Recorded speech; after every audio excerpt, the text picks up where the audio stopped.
සාදරයෙන් පිළිගන්නවා job advice YouTube නාලිකාවට.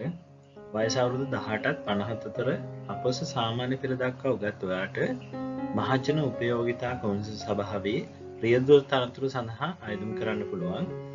අයදුම් පත්‍ර බාර ගන්න අවසන් දිනය වෙන්නේ 2025 6/20. සැහැල්ලු වහන රියදුරු තනතුර අපි බලමු මේ තනතුරට අවශ්‍ය වෙන සුදුසුකම් හා පළපුරුදු මොනවද කියලා. අයදුම්කරුගේ වයස අවුරුදු 30ත් 50ත් අතර වෙන්න ඕනේ. අපොස සාමාන්‍ය පෙළ දක්වා අධ්‍යාපනය ලැබලා තියෙන්න ඕනේ.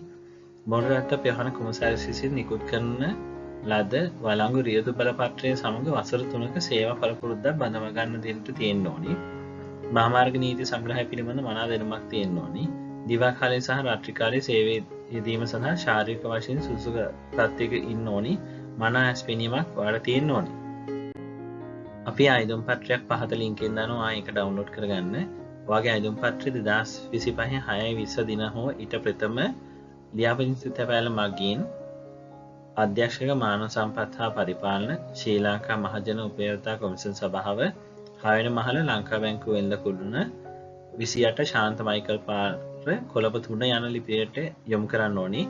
අනිවාර්යයෙන්ම ඔයාගේ ලියුම් කවරේ වන්පස ඉහළ කරවලේ රියදුරු තනතුරු සඳහා බඳවා ගැනීම කියලා සඳහන් කරන්න ඕනි. ආයුධම් පත්‍රය පහළ ලින්කයෙන් භාවිතයෙන් ඩවුන්ලෝඩ් කරගන්න. බොහොම ස්තුතියි මගේ වීඩියෝත් එක්ක සම්බන්ධ වුණාට. මේ වෙනම තවත් රජ්‍ය රැකියාව වීඩියෝ එකක් අපි ආයෙ හම්බෙමු.